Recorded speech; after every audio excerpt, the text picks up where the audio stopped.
Welcome guys, welcome to my channel Geonomics.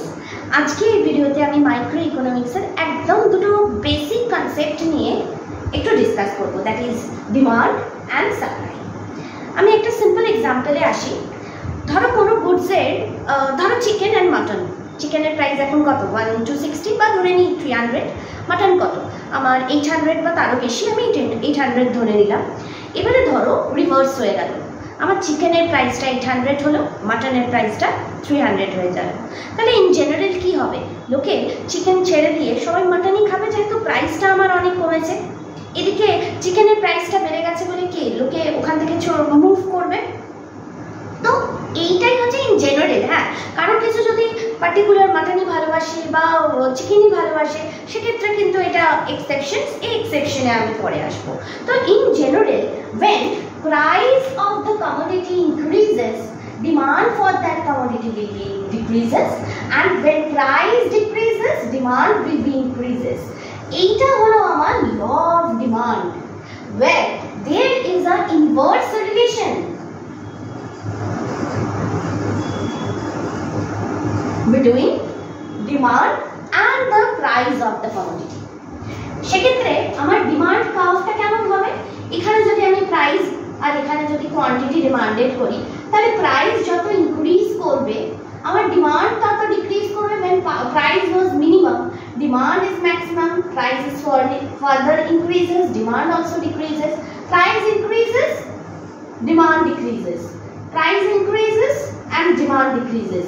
এইভাবে যে পয়েন্টগুলোকে join করে যেটা পেলাম, that is demand curve, which is negatively sloped. তাহলে এখানে ইনভার্স রিলেশন বলে আমার এটা downward in nature, downward in nature, তাই তো? তাহলে এই যে আমি ল অফ ডিমান্ডটা পেলাম, এক্ষেত্রে খুব ইম্পর্টেন্ট এই জিনিসগুলো অ্যাড করতে হবে, দ্যাট ইজ কি কি আমার ফ্যাক্টরস কনস্ট্যান্ট থাকবে বা রিমেইনিং আনচেঞ্জ থাকবে। কি কি সেই ফ্যাক্টরসগুলো? Number 1, test and preference. যেটা আমি বললাম, কেউ যদি মাটন পছন্দ করো, তাহলে যতই প্রাইস বাড়ুক না কেন, তাহলে তার ক্ষেত্রে সেটা চেঞ্জেস হবে না। তো টেস্ট প্রেফারেন্স একটা পার্টিকুলার ব্যাপার, যেটাকে আমার আনচেঞ্জড থাকতে হবে। নাম্বার 2, মানি ইনকাম।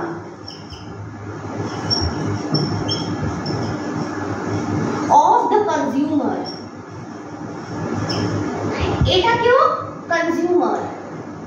এটাকেও আনচেঞ্জ থাকতে হবে। এখন যদি কনজিউমারের মানি ইনকামটা ইনক্রিজ করে, তাহলে কিন্তু সে ওই গুডসটা অ্যাফোর্ড করতে পারবে, সেক্ষেত্রে এটা অতটা আমার ফ্যাক্টর হবে না। সেক্ষেত্রে আমার মানি ইনকামটা কনস্ট্যান্ট থাকতে হবে বা আনচেঞ্জ থাকতে হবে। Number 3, price of the related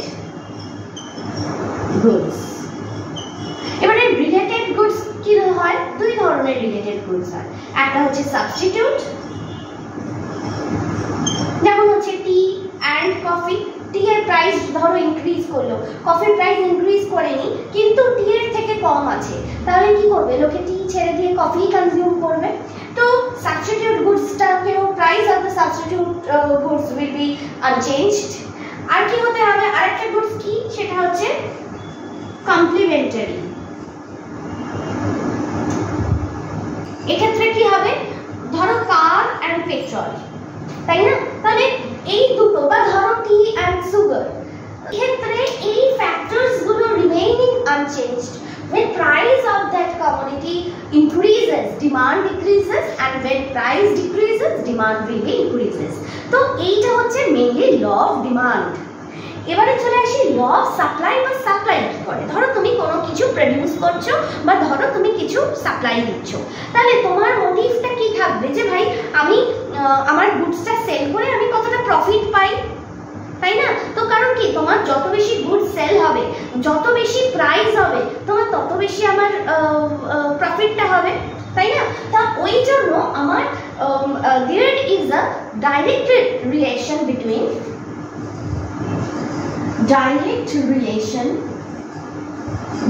price and the supply of that commodity. তাহলে when price is increases supply will be increases, when price decreases supply will be decreases. এইটা হচ্ছে আমার ল অফ সাপ্লাই। দেন যেমন একটা example দিই, ধরো আমার একদম করোনার শুরুর দিকে অনেক বেশি প্রাইস ছিল তোমার মাস্ক আর স্যানিটাইজারের। তখন কি হলো, হট করে মাস্কের দামটা বেড়ে গেল, 200-300-এও আমার সেল হয়েছে মাস্ক। কারণ কি তখন ওটার প্রোডাকশন ছিল না, ডিমান্ড অনেক বড় ছিল। তাহলে তখন কি করলো, সবাই নতুন নতুন অনেক ফার্ম আমার মার্কেটে এলো মাস্ক প্রডিউস করার জন্য। যেই মার্কেটে তারা এলো তাহলে দেখছে যে আর কেউ মার্কেটে ফার্দার আসছে না, কারণ কি সে আর সেখান থেকে বেশি প্রফিট করতে পারবে না। তো তোমার মেন যে সাপ্লাই করছে, যে প্রডিউসার বা সাপ্লাইয়ার সেলার, তার মেন মোটিভই থাকবে টু গেইন ম্যাক্সিমাম প্রফিট।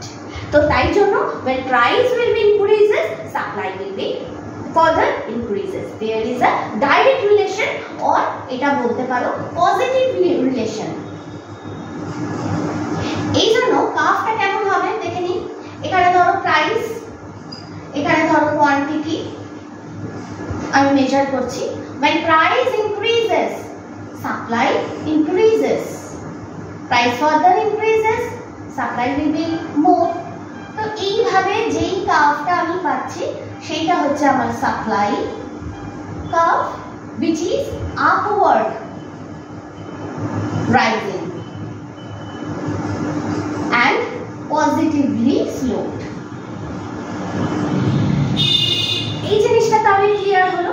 এবারে এখানেও প্রাইসের সঙ্গে কমোডিটির কোয়ান্টিটির আমার রিলেশন হচ্ছে। এখানেও তাই, প্রাইসের সঙ্গে আমার কোয়ান্টিটি ডিমান্ডেড এন্ড প্রাইসের সঙ্গে কোয়ান্টিটি অফ সাপ্লাই। এখানেও কিছু জিনিস আমাকে কনস্ট্যান্ট থাকতে হবে। কি কি সেগুলো? Number 1, price of the factor of production. Factors of production আমরা কি জানি, কোনো কিছু গুডস প্রডিউস করতে 4টে মেন ফ্যাক্টরস অফ প্রোডাকশন লাগে। কি কি? Land, labour, capital and entrepreneur.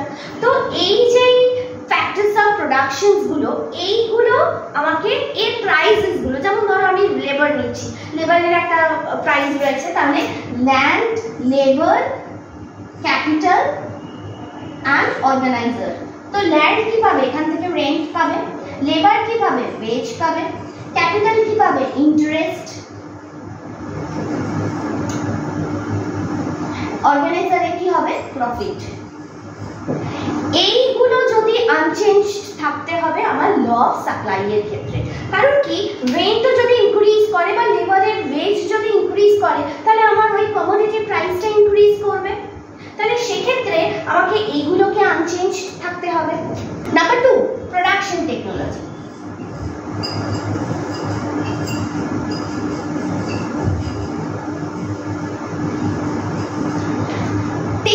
টেকনোলজির যদি কোনো রকম চেঞ্জেস হয়, আমার ধরো নতুন মেশিনস এলো বা আমার নতুন কোনো টেকনিক আমি আমার প্রোডাকশন প্রসেসে ইউজ করছি, তাতে কি হবে? আমার তার প্রাইসটাও বাড়বে, অ্যাজ ওয়েল অ্যাজ আমার কিছু কোয়ান্টিটিরও আমার চেঞ্জেস হবে। তো সেক্ষেত্রে আমাকে এটাও আনচেঞ্জ থাকবে। ট্যাক্স অ্যান্ড সাবসিডি, এটাকেও আনচেঞ্জ থাকতে হবে। কারণ কি ট্যাক্স যদি আমার বেশি, আমার কোনো গুডসের ক্ষেত্রে যদি যে ট্যাক্সটা থাকে সেই ট্যাক্সটা যদি ইনক্রিজ করে, তাহলে প্রাইস উইল বি মোর। তো সেই ক্ষেত্রে এই ফ্যাক্টরসগুলো ল অফ সাপ্লাই এর ক্ষেত্রে আমার আনচেঞ্জ থাকবে, আর ল অফ ডিমান্ডের ক্ষেত্রে এই ফ্যাক্টরসগুলো আমার আনচেঞ্জ থাকবে। এবারে তাহলে দেখো reasons for the downward sloping demand curve. এবারে ডিমান্ড কার্ভ আমার কি হচ্ছে? ডাউনওয়ার্ড স্লোপিং হচ্ছে। তো কেন হচ্ছে? এর 3টে মেন রিজন আছে। Number 1, law of diminishing marginal utility. এবারে মার্জিনাল ইউটিলিটি, এই কনসেপ্টটা কি? মার্জিনাল ইউটিলিটি হচ্ছে কোনো গুডস ধরো এক্সট্রা তুমি 1 ইউনিট কনজিউম করছো, তাতে যে এক্সট্রা স্যাটিসফ্যাকশন তুমি পেলে, সেটাই হচ্ছে তোমার মার্জিনাল ইউটিলিটি। ধরো তোমার যখন একটা গুডস একটা ইউনিট যদি তুমি গুডস কেনো, তাতে ধরো তোমার প্রাইস ধরো পড়লো 10, তোমার ধরো 2 ইউনিট, তার মানে কি একটা এক্সট্রা তুমি কনজিউম করছো করছো, তাতে ধরো আমার প্রাইস হয়ে গেল 12, তাহলে কত চেঞ্জেস হলো 2। তাহলে এইটা হচ্ছে তোমার মার্জিনাল ইউটিলিটি, মানে তুমি 2 টাকার স্যাটিসফ্যাকশন, তোমাকে আরো 2 টাকা এক্সট্রা দিয়ে তুমি সেই গুডসটা কমোডিটিটা দিয়ে তুমি স্যাটিসফাই হলে। তো সেক্ষেত্রে law of diminishing marginal utility আমরা কি জানি, যে কোনো particular goods at a time যদি আমি কনজিউম করতে থাকি, সেই গুডসের গুডসের প্রতি যে ইউটিলিটিটা সেটা কিন্তু কন্টিনিউয়াস ওয়েতে আমার কনজিকিউটিভ রেটে কমতে থাকে। যেমন ধরো তোমার এক গ্লাস জল, ফার্স্ট যে unit of glass of water তুমি কনজিউম করলে, সেকেন্ডে বেশি থাকতে পারে, কারণ তুমি অনেকক্ষণ পর তুমি এক গ্লাস খেলে, তো তোমার সেকেন্ড ইউনিটের ক্ষেত্রে তোমার অনেক বেশি ইচ্ছা আছে, তুমি ধরো খেলে, থার্ড ইউনিটে গিয়ে তার থেকে কমবে, ফোর্থ ইউনিটে আরো কমবে, ফিফথ ইউনিট গ্লাসে তোমার একেবারেই ধরো শেষ হয়ে যাবে। তো এইটাই হচ্ছে ল অফ ইউটিলিটি। সেটা যে কোনো ক্ষেত্রে, একটা ল্যান্ডের ক্ষেত্রেও ফার্স্ট ইয়ার যখন সেটা তুমি ব্যবহার করছো, তার থেকে যে ইউটিলিটিটা পাচ্ছ, সেকেন্ড ইয়ারে কমছে, থার্ড ইয়ারে আরো কমবে। এইটাই হচ্ছে law of diminishing marginal utility. এইটা সমস্ত গুডসের ক্ষেত্রে হয় বলেই demand is downward in nature. Second কি, ইনকাম এফেক্ট। ইনকাম এফেক্ট এইটা কি, আমার সেম আছে, ধরো আমার ইনকাম 5000 ইনকাম, ধরো আমার 5000 ইনকামে আমি 30 রুপিজে কোনো একটা গুডস 1 ইউনিট কিনতাম, ঠিক আছে। এবারে ধরো আমার সেই গুডসের প্রাইসটা কমে গেল, প্রাইসটা কমে যেতে আমি সেই 30 ইউনিটই পাচ্ছি, সরি আমি সেটা 15 রুপিজে পাচ্ছি, ধরো 1 ইউনিট। তাহলে কি করবো, আমি এই 30 টাকা যদি দিই আমি ওই গুডসটার জন্য, তাহলে কি আমি আরো বেশি ইউনিট কনজিউম করতে পারবো।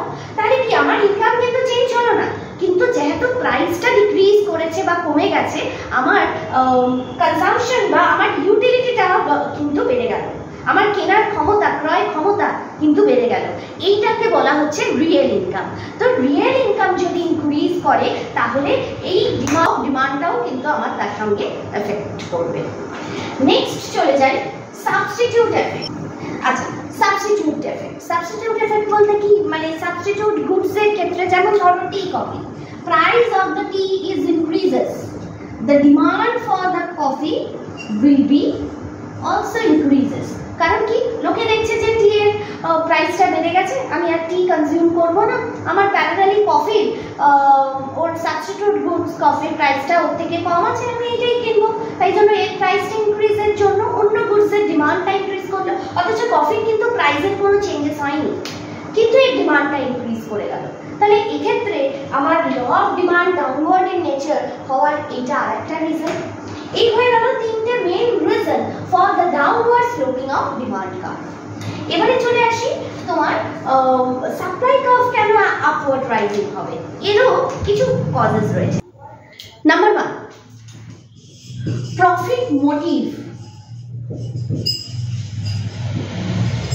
তোমার যেই প্রডিউস করুক না কেন বা সেলার হোক না কেন, তার মেইন কি কনসেন্ট্রেশন থাকে, টু মেক ম্যাক্সিমাম প্রফিট।